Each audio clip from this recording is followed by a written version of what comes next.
여러분, 우리 인생은 염려에 시달리는 인생들입니다. 어떤 분은 말하기를 과거에 대한 그 후회 그리고 미래에 대한 염려 사이에 이 두 사이의 그 강도들이 십자가 못 박히는데 그 중간에 못 박히고 있는 것이 인생이다. 좀 비참하게 묘사를 했어요.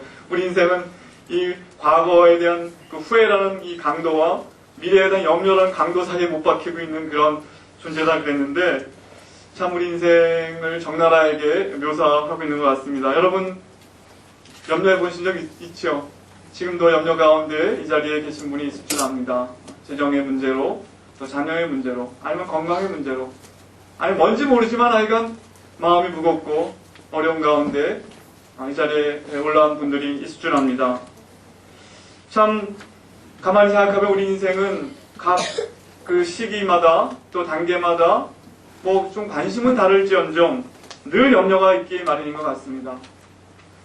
청소년기에는 청소년기대로, 작년에는 작년대로, 노년에는 노년대로, 또 어린 아이들, 걔들이 뭘 알아서 인생에 뭐 염려가 있을까 하지만 아이들도 빽빽으로 되는 걸 보면 뭔가 참 염려가 있는 것 같아요. 심지어는 어머니의 태 속에 있을 때라도 엄마가 막 염려하면 그 염려가 아기한테 전달된다 그러죠. 어쨌든 이 타락한 이 세상에 살아가는 우리 인생들에게는 염려가 늘 따라붙는 것 같습니다.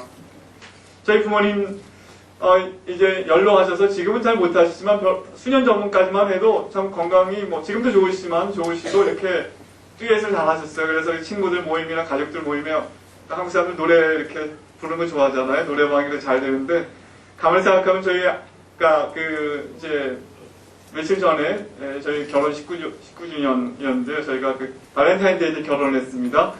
뭐 그때는 뭐 발렌타인데이가 이렇게 한국에 퍼지지 않았을 텐데 어떻게 하다 보니까 신대원 2학년 겨울방학 때 하다 보니까 평일에 결혼을 하게 되고 그래서 이제 그 2월 14일 날 저희 결혼기념일인데요. 결혼기념일 까먹을 염려는 없습니다. 다 주변에서 생각나게 하시니까요. 그런데 약간 몇 달 전에 약혼식 했는데 저희 양가 식구들 쭉 이렇게 다 같이 모였는데요. 돌아가면서 노래 한 번씩 다 했어요. 약간요. 전부 다 저희 포함해서 친구들 포함해서 뭐 양가 뭐 고모 이모 할 거 없이 돌아가면서 다 노래 한 번씩 했는데 하여간 그처럼 한국 사람 참 노래 좋아하는 것 같은데 저희 부모님들 레퍼토리가 있습니다. 아주 잘하시는 레퍼토리가 있는데 그 중에 하나가 켄터키의 집의 햇빛 비치니 아주 뒤에서 너무 잘하셨어요. 켄터키의 집의 햇빛 비치니 여름날 검둥이 시절 저 새는 긴 날을 노래 부를 때 옥수수는 벌써 익었다. 마루를 구르며 노는 어린 것 세상을 모르고 노나 어려운 시절이 닥쳐오리니 잘 쉬어라 켄터키의 집 울지 말고 쉬어 그리운 저 켄터키의 집을 위해 노래를 부르자. 아이들이 막 마루에서 뛰어놀고 노는데 참 철모르고 노는데 너희들 이제 커봐라 참 염려된 거 많다 이제 그런 얘기인데 뭐 지금 생각해보면 어리면 어린 대로 또 염려들이 있었죠. 우리가 다 잊어버렸지만 왜 이렇게 우리는 염려하며 살게 됩니까? 사실 우리의 염려는 어떤 우리의 그 관심을 요청하는 필요들과 관계가 되어 있기 때문에 우리 인생은 늘 필요가 있는데 그 필요가 염려로 바뀌게 되는 것 같습니다. 우리의 관심을 요청하고 있는 문제들에 대해서 우리는 염려합니다. 따라서 어쩌면 죽은 자만이 이 세상의 염려들로부터 완전히 자유로워질 것이라고 우리는 말할 수 있겠죠. 왜냐하면 죽으면 이 세상에 필요가 없으니까 염려도 사라지게 될 것이다. 그러나 살아있는 동안에 이 땅에서 우리는 많은 염려들을 지니며 살게 됩니다. 염려가 우리의 어떤 필요들로 인해 생겨나는 것들이라면 그 자체는 자연스럽고 정당한 반응이라고 할 수가 있겠습니다. 하지만 성경은 그런 염려들이 우리에게 주는 해악이 있다고 말씀하고 있죠. 누가복음 8장 14절을 보면 우리가 염려하게 될 때 하나님의 말씀이 우리 마음에 제대로 뿌리를 내리지 못하고 자라서 좋은 열매를 맺지 못한다 말씀합니다. 마치 가시덤불에 떨어진 것 같이 된다는 말씀하고 있어요. 우리 삶에 염려가 가득 차 있을 때 지금도 이 시간에 염려가 막 있어가지고 말씀을 듣긴 듣지만 염려가에 집중하는 사람들은 그 말씀이 귀에 들어오지 않을 것입니다. 그렇죠? 또 누가복음 10장 41절에 해보니까 마르다가 많은 일이 있어가지고 염려했어요. 그때 예수님께서 마르다 이렇게 두 번이나 부르시면서 너 너무 많은 일로 염려하는데 그냥 마르다 그때 음식 준비한다고 그랬거든요. 뭐 이것도 하고 저것도 하고 그냥 한 가지만 준비해도 좋다. 그렇게 말했어요. 너무 염려하지 말라. 또 결혼한 사람들에게 말했습니다. 바울이 그 독신으로 사는 것에 대해서 말하면서 결혼한 사람들은 이 독신으로 사는 사람보다 훨씬 염려가 많을 것이다 하면서 어떤 면에서 어떻게 하면 좀 아내를 기쁘게 할까? 또 남편들은 어떻게 아내들은 어떻게 남편을 좀 기쁘게 할까? 이런 염려하다 보면 집중하다 보면 염려가 많이 생긴다. 뭐 그렇게 말씀했습니다. 이런 말씀들을 종합해 보게 되면 염려들은 하나님께서 우리에게 주신 그 삶이 활짝 피어나지 못하도록 한다는 것이죠. 어떤 문제에 대해서 하나님이 원하시는 것보다 더 많이 우리가 관심을 갖고 집중하다 보면 그것이 일이 되었던지 가정이 되었던지 건강이 되었던지 그래서 염려를 갖게 되면 그 문제에 생각이 얽매이게 되고 정말 우리가 관심을 가져야 할 것에 대해서 집중력이 떨어지게 된다. 이렇게 말씀하고 있습니다. 그러므로 염려를 적절히 다룰 줄 안다는 것은 우리 삶에 매우 중요한 일입니다. 그리고 그것은 우리 신앙의 성숙과도 관련이 되어 있습니다. 내가 인생의 필요들과 염려들에 대해서 어떻게 반응하고 어떻게 그것을 다루는가.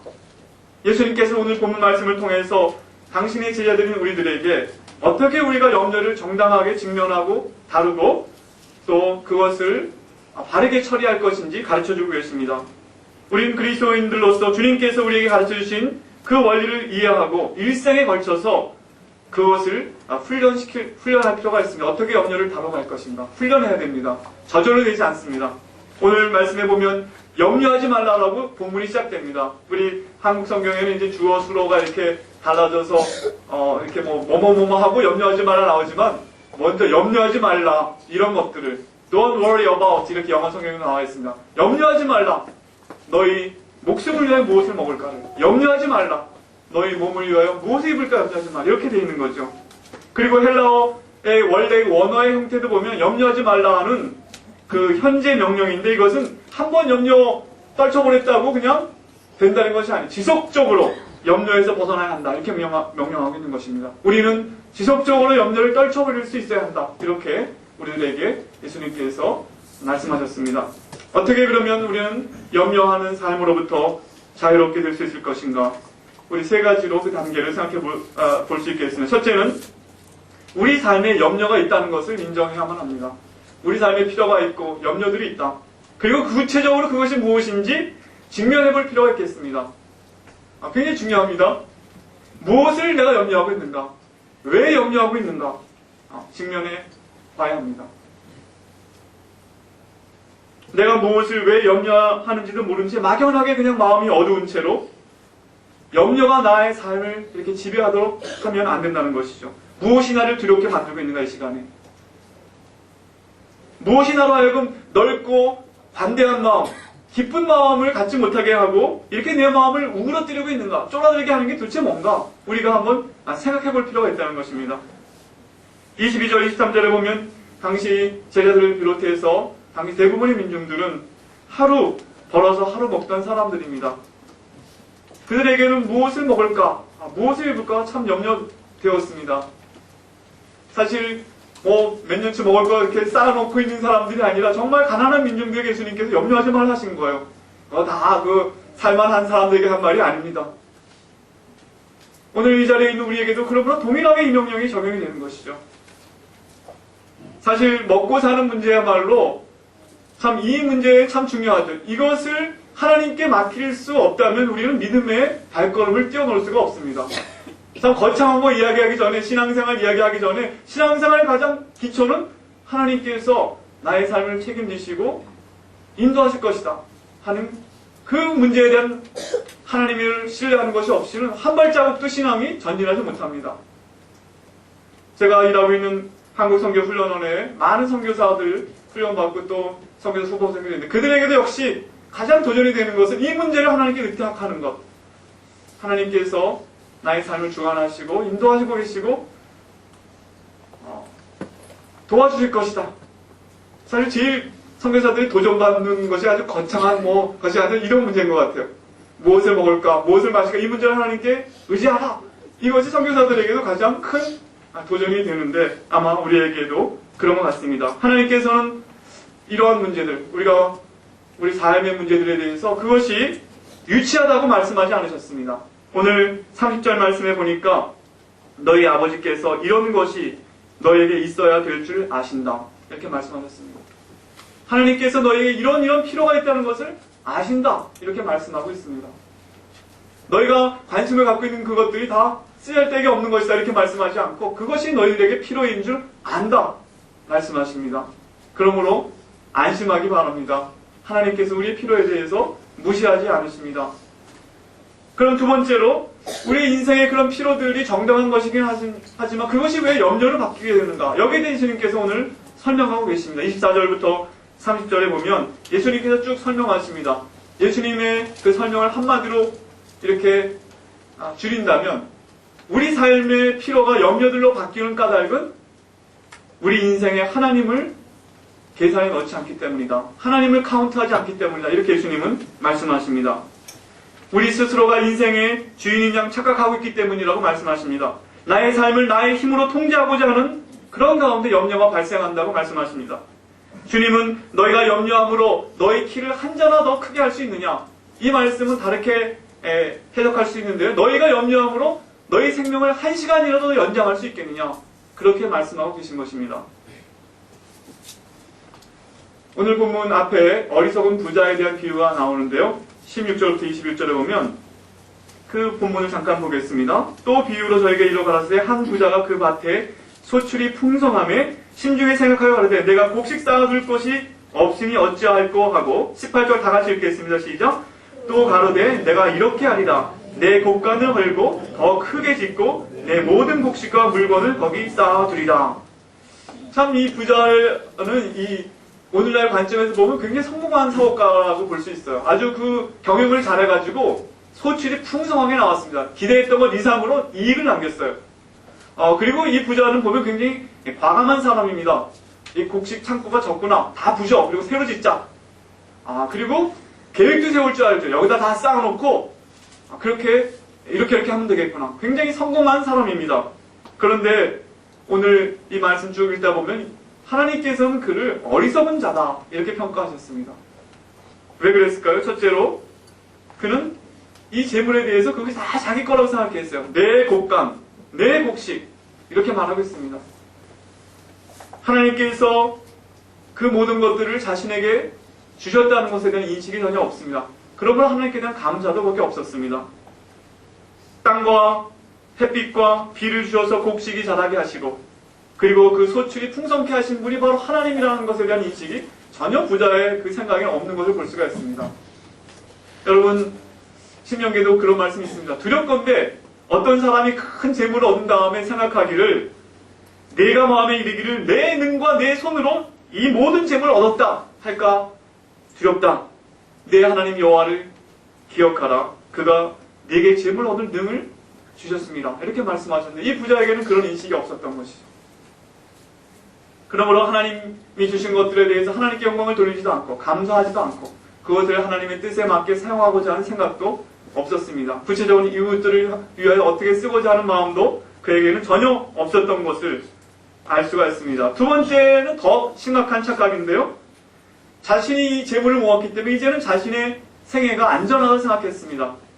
자신의 생명과 미래가 이 재물로 인해서 보장될 거라고 생각한 거죠. 19절 한번 보겠습니다. 다 같이 읽죠. 시작. 또 내가 내 영혼에게 이르되 영혼아 여러 해 쓸 물건을 많이 쌓아 두었으니 평안히 쉬고 먹고 마시고 즐거워하자 하리라. 네. 참 요즘도 그렇겠죠.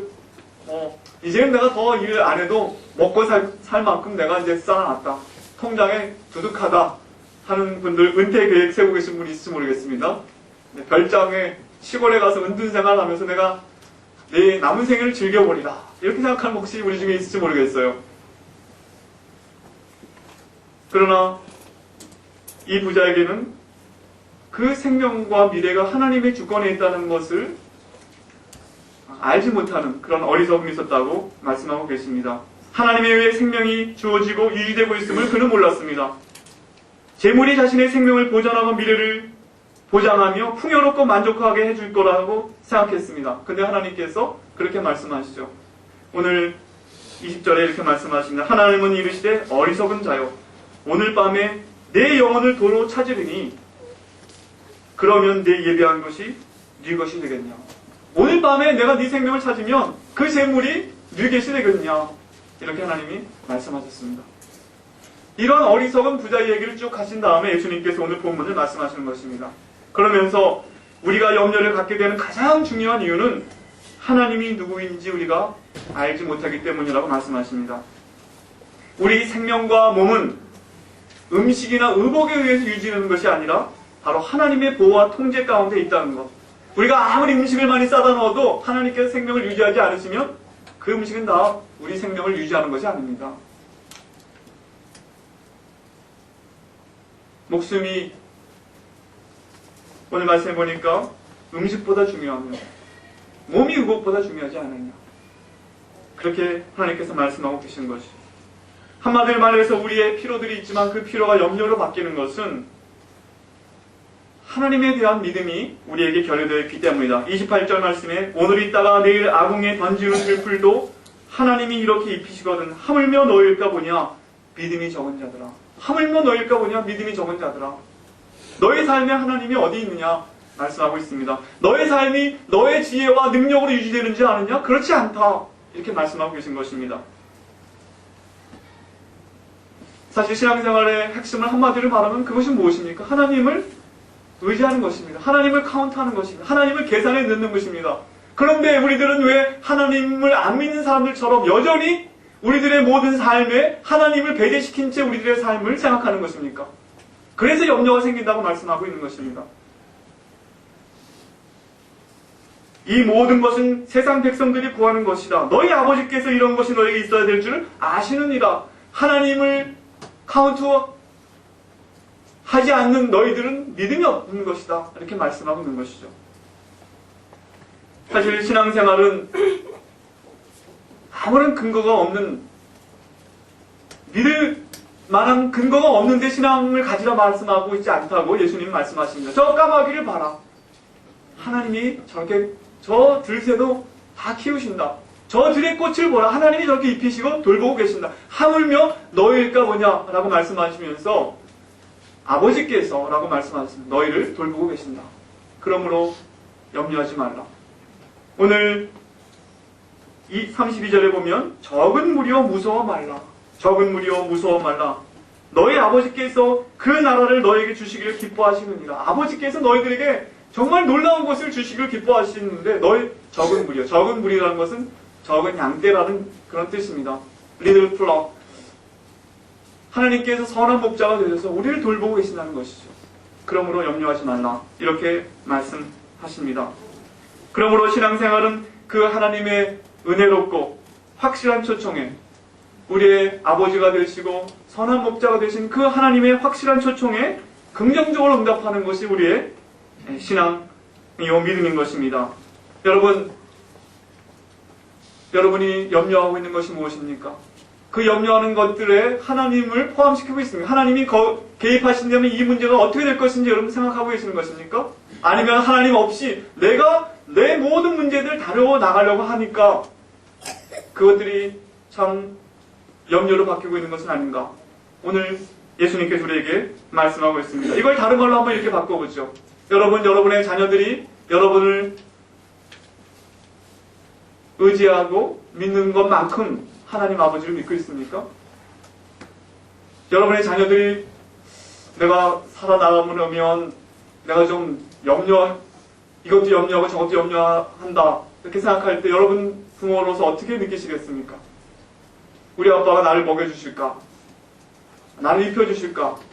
그리고 내가 이게 생존하려면 이것도 내가 생각해보고 저것도 생각해야겠다. 오늘 아침에 염려하는 그 아들이나 딸의 모습을 보고 나오셨습니까? 여러분, 우리 자녀들이 우리를 신뢰하고 안심하는 것만큼 우리가 하나님을 신뢰하고 있는지 한번 생각해 보시기 바랍니다. 하물며 너희가 악할지라도 자녀에게 좋은 것을 줄 줄 알거든 하늘의 아버지께서 너희에게 좋은 것을 주지 않겠느냐. 약속하셨는데 그 약속은 안중도 없고 여전히 염려하는 우리들은 무엇이 문제입니까? 하나님을 우리가 신뢰하지 않고 카운트하지 않는다는 것이죠. 제 집에 아들이 둘인데요. 큰애가 18살이고 둘째가 15살인데요. 그냥 조금 이제 사춘기가 지났지만 둘째가 이제 사춘기인데요. 이제 반항도 많이 하고 좀 이렇게 뭘 말을 해도 이제 뭐 화난 듯이 얘기하고 퉁퉁거리죠. 그래서 우리도 이제 뭐 말하고도 뭐 언성도 높아지고 그러지만 가끔 제 아내랑 그렇게 얘기합니다. 제가 그래도 우리를 믿으니까 저렇게 큰 소리 치지. 뭐 그야말로 엄마 아빠 집에서 이거 엄마 아빠 집이다 그러면 절대로 아니에요. 이거 우리 집이지 엄마 아빠 집이 아니라 제가 한 것도 하나도 없지만 이거 큰 소리 뻥뻥 치거든요. 그러면서 그러죠. 아 제가 우리를 믿는구나. 그러니까 저게 주눅도 안 들고 눈치도 안 보고 큰 소리 치면서 살지. 옆집 아저씨한테 저게 큰 소리 치겠냐. 기분은 가끔 나쁘지만 그렇게 돌려 생각할 때가 있습니다. 여러분, 여러분의 삶에 하나님을 카운트하고 계십니까? 하나님을 아버지라고 인정하고 계십니까? 선한 목자가 계시다는 것을 여러분 인식하십니까? 칼 바이슬 학자가 이렇게 말씀했습니다. 하나님은 지금도 여전히 우리를 분명히 통치하고 계시다. 하나님은 지금도 여전히 우리를 분명하게 통치하고 계시다. 믿습니까? 이것을 믿을 때 우리는 그것을 우리가 믿음이 있다 라고 말합니다. 마지막으로 세 번째, 오늘 본문을 통해 예수님께서 말씀하시는 우리가 정말 관심을 가지고 염려할 것은 단 한 가지다. 그것은 바로 하나님의 나라를 구하는 것이다. 하나님의 나라를 추구하는 것이다. 즉 하나님의 뜻을 구하는 것이라는 것입니다. 아버지의 뜻이 하늘에서 이룬 것 같이 땅에서도 오늘 나를 통하여 이루어진 것, 여기에 우리의 관심을 초점을 맞추라고 우리에게 도전하고 있습니다. 오살 챔버스라는 분이 이 말씀을 이렇게 해석했습니다. 먼저 그의 나라를 구하라. 이 말씀은 인류가 받은 말씀 중에 가장 혁명적인 것이다. 그런데 우리는 이와 정반대를 주장한다. 우리 삶을 휘어 감고 있는 최대의 관심사는 하나님의 왕국이 아니라 어떻게 하면 자기를 잘 보양하며 사느냐 하는 것이다. 예수님은 이 순서를 뒤바꾸어 놓으셨다. 즉 먼저 하나님께 옳게 연결이 되어 있어야 하며 지속적인 하나님과의 관계유지를 생애의 최대의 관심사로 삼고 딴 일에 신경을 소진시키지 말라는 것이다. 먼저라는 말은 지금 구하라는 말이다. 다른 모든 것보다 현재 이 순간에 하나님의 뜻을 이루기 위해 해야 할 일을 하라. 이렇게 말했습니다. 우리가 정말 관심을 가지고 집중해야 될 것은 하나님의 뜻이 무엇인가 하는 것이라는 것이죠. 이러한 우선순위가 잡히게 될 때 우리 내면 세계의 질서가 세워진다 말하고 있습니다. 고든 맥도날드 유명한 책 내면 세계 질서와 영적 성장이라는 책이 있습니다. 이건 한 20년 이상 계속 스테디셀러로 팔리고 있는 책인데 여러분도 한번 꼭 읽어보시면 좋겠습니다. 우리 내면 세계의 무질서는 이런 하나님의 뜻을 구하는, 하나님의 나라를 먼저 구하는 우선순위가 없게 될 때 우리 내면 세계의 무질서가 초래된다고 말하고 있습니다. 잡초와 가시덤불이 제멋대로 자라는 정원처럼 우리 영혼은 질서를 잃어버린 그런 상태에 들어가게 됩니다. 여러분, 잘 가꾸어진 정원은 걷기가 좋지만 막 제멋대로 가꾸어지지 않고 가시덤불이 우거져 있고 잡초가 나고 막 망가져 있는 정원에는 아무 사람도 거기를 걷고 싶지 않을 것입니다. 하나님께서도 우리 영혼의 중심에, 우리 영혼의 가장 그 정원에 우리와 함께 찾아오셔서 우리와 함께 얘기하시고 대화 나누시고 말씀하고 자신의 뜻을 보여주시기 원하십니다. 그러나 우리 영혼 속에 염려가 가득 적혀 있을 때 하나님은 그 정원에 찾아오지 않으신다. 그는 말했습니다. 정원사가 땅을 갈고 잡초를 뽑아내고 정원을 꾸밀 계획을 세우고 또 씨를 뿌려 물과 비료를 주어서 그 결과로서 잘 가꿔진 정원을 즐기게 되는 것처럼 우리 내면 세계의 영적 질서를 잡는 일은 훈련이 필요하다고 강조하고 있습니다. 하나님의 나라, 하나님의 뜻을 구하는, 먼저 구한 그런 것. 하늘 보좌에 앉아서 지금도 세상을 통치하는 분이 누구냐라는 인식이 분명히 세워지게 될 때 우리의 모든 염려들은 사실은 그 힘을 잃어버리게 됩니다. 다윗은 그것을 깨달았으면 시편 2편에 세상의 군웅들이 열왕들이 나서며 허사를 경영하지만 보좌에 앉으시니가 저것들을 비웃으시리로다. 하나님께서 이 모든 상황을 통제하고 계시다는 것을 그는 보게 되었을 때 압력으로부터 자유하게 되었습니다. 사실 나의 인생을 주관하는 분이 누구신지, 이 세상을 통제하시는 분이 누구신지에 대한 올바른 시각을 갖는 것은 우리로 하여금 올바른 판단력을 갖게 합니다. 그리고 올바로 모든 것을 제자리에 놓게 합니다. 이것이 없을 때 뒤죽박죽이 되어서 우리의 삶은 질서를 잃어버리게 되고 염려로 가득 차게 되는 것입니다. 저는 이 부분에 대해서 여러 번 말씀을 듣고 또 읽기도 했지만 2002년에 참 이 말씀이 저에게 강하게 도전한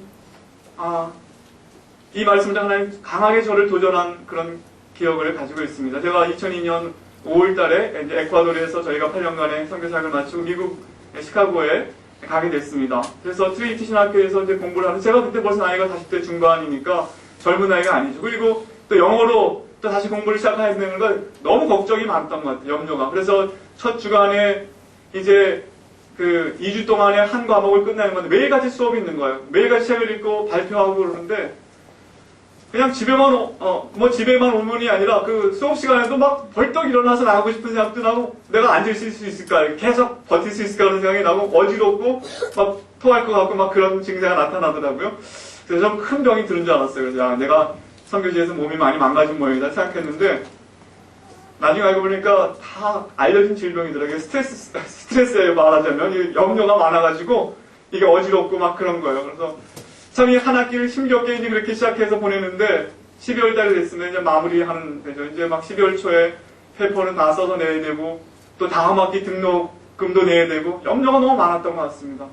그런데 제가 교회 청년부에서 설교를 맡아서 이제 마태복음 1장 설교를 본문을 잡아갖고 준비하다가 마태복음 1장이지만 내가 한번 마태복음을 다 읽어봐야지 하고 이제 읽기 시작했습니다.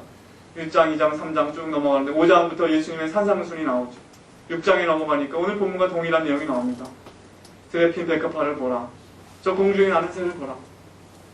저것들도 하나님 돌보시는데 하물며 너일까 보냐.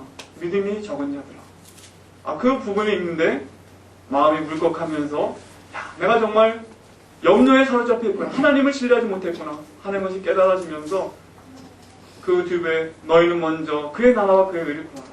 그리하면 이 모든 것을 너에게 더하시라. 그 말씀이 정말 새삼스럽게 마음에 강하게 부딪혀 왔습니다. 근데 놀랍게도 그 주간에 하나님께서 정말 나의 삶에 개입하고 있다는 것을 여러 가지 모양을 보여주셨습니다. 그 다음 등록금도 다 채워주시고 하여간 여러 가지 너무나 그 말씀이 온 다음에 그런 일들이 일어나더라고요. 내 마음의 중심이 세워진 다음에. 그리고 이제 한 달이 못 돼서 이제 청년들과 함께 수양회를 갔습니다. 2003년 초죠. 그래서 수양회 2박 3일 수양회 끝이 마지막에 이제 저희가 새해니까 하나님께 주시는 약속의 말씀을 우리가 좀 받자. 그래서 이제 각자가 성경에서 친구들에게 주고 싶은 하나님의 약속들을 이렇게 쭉 다 써가지고 이제 그 헌금 주머니에 다 넣었어요. 그래서 이제 저희들은 또 좀 목회자들은 좀 많은 구절을 찾아갖고 넣어가지고 이제 한 30-40명 되는데 쭉 돌아가면서 하나씩 뽑았습니다. 청년들이 다 뽑고 저한테 마지막으로 와갖고 제가 딱 뽑았어요. 뭐가 나왔을까요? 마태복음 6장 33절. 그러므로 너희는 먼저 그의 나라와 그의 의를 구하라. 그리하면 이 모든 것을 너에게 더하시리라. 하나님께서 중복해서 저를 격려하시고 위로를 주셨던 것을 제가 기억하게 됩니다. 그 기억이 아직 생생하지만 그러나 한 번으로 족하지 않습니다. 여전히 그 다음에도 또 염려가 찾아옵니다. 올해 2008년 제가 5학년에 올라갑니다. 무슨 말씀인지 아시죠? 참 제가 청년이 아니구나 이렇게 느낀 게 좀 몇 년 됐는데요. 제가 이제는 중년이다 이렇게 제가 선포한 지가 45살 됐어요. 그랬더니 제 아내가 좀 비웃는 쪽으로 그럼 작년까지 청년이었냐 뭐 이렇게 그러더라고요. 근데 어쨌든 간에 제가 그랬는데 이전 같지 않구나. 총기도 떨어지고 눈도 좀 침침해서 책을 좀 집중해서 보려면 어렵고 그리고 피곤이라는 말이 자꾸만 입에서 자꾸 나와요. 피곤하다.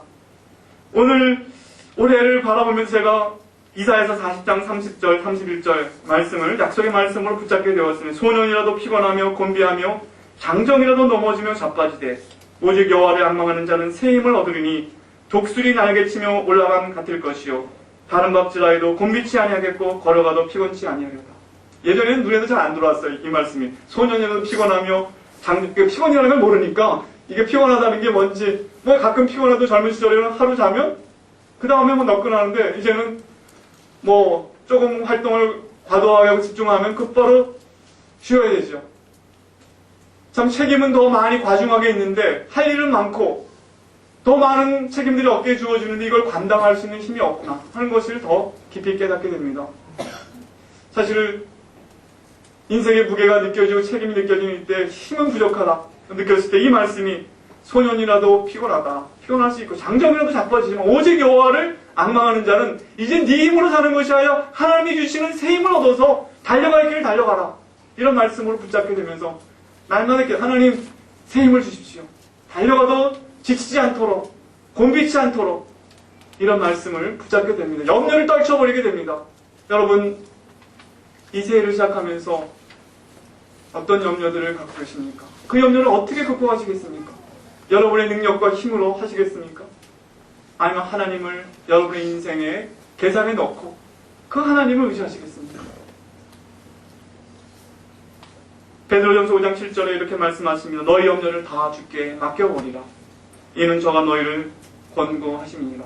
이는 저가 너희를 돌보고 계심이니라. 라는 말씀이십니다.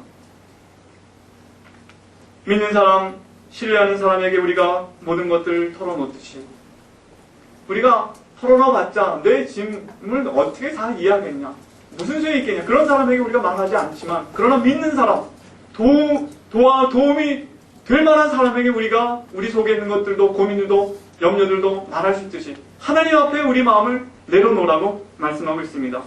기도로 맡기라고 말씀하고 있습니다. 하나님을 신뢰하지 않으면 그러므로 기도할 수 없는 것입니다. 바울은 이것을 터득했죠.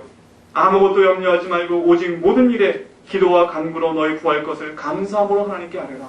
그가 감옥에서 이것을 썼습니다. 사도 바울의 그 삶에는 영적인 중심이 잡혀있기 때문에 그가 감옥에 있고 심지어는 자기 생명이 빼앗길 수 있는 그때 내가 살든지 죽든지 내 몸에서 그리스도가 존귀케 되기를 바란다. 흔들리지 않는 가운데 염려를 하나님께 맡기라고 빌립보 교회에게 권면했던 것입니다. 우리가 이렇게 모든 염려를 아무것도 염려하지 말고 아무것도란 말에 주의하시기 바랍니다. 어떤 것은 내가 염려해야 되고 어떤 건 염려 안 해도 되는 게 아니라 모든 것을 다 아무것도 염려하지 말고 모든 일에 기도와 간구로 너희 구할 것을 감사함으로 하나님께 아뢰라. 우리의 모든 필요들, 염려들을 기도로 바꾸라고 말씀하고 있습니다. 그러면서 그리하면 모든 지각에 뛰어난 하나님의 평강이 너희 마음과 생각을 지키시리라. 그리하면이라는 말은 이렇게 해석할 수 있겠죠.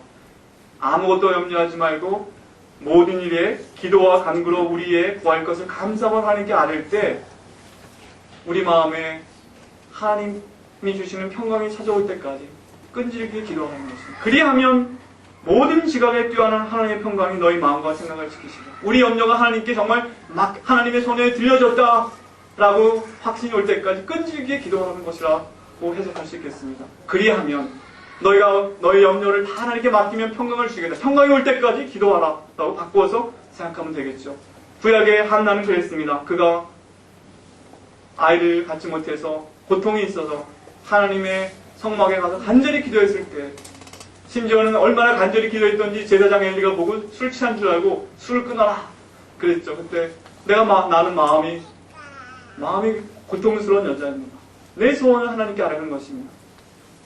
그가 간절히 아뢰었을 때 하나님께서 그 마음에 깊은 확신과 평강을 주셨던 걸 볼 수 있습니다. 그가 성막을 떠날 때 그의 얼굴에 다시는 수색이 없었더라. 이렇게 표현돼요. 하나님께 내 마음이 통해졌다 하는 것을 확신하고 그 자리를 떠났던 것이죠. 하나님은 전심으로 자기를 찾고 신뢰하는 자에게 응답하시는 하나님이십니다. 시편 62편에 말씀하길 오직 저만이 나의 반석이시요 나의 구원이시요 나의 산성이시니 내가 크게 요동치 아니하리로다. 여호와를 내 우편에 모시며 내가 요동치 아니하리로다. 여러분의 문제가 무엇이었지 간에 이 세상을 지금도 확실히 통치하고 계신 분이 하나님이시고 나의 삶을 주장하시는 분이 하나님이신 것을 우리가 믿음으로 받아들이고 하나님을 나의 인생에 계산에 집어넣게 될 때 우리는 염려로부터 자유하게 되는 것입니다. 오늘 집에 가셔서 종이를 한 장 펴놓고 여러분이 염려하는 걸 한번 적어보시기 바랍니다. 1, 2, 3 적어보시기 바랍니다. 그리고 하나님께서 이 문제에 개입하신다면 이 문제가 어떻게 되겠는가 한번 생각해 보시기 바랍니다. 그리고 여러분의 그 모든 염려와 필요를 하나님께 기도와 간구로 아뢰시기 바랍니다.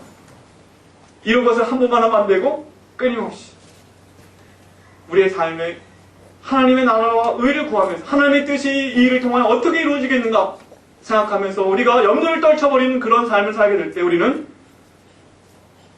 염려로부터 자유하게 되고 하나님을 영화롭게 하는 그런 성도의 삶을 살 수 있을 것입니다. 아무쪼록 저와 여러분이 올해 한 해 이렇게 살아갈 수 있게 되기를 주님의 이름으로 축원합니다.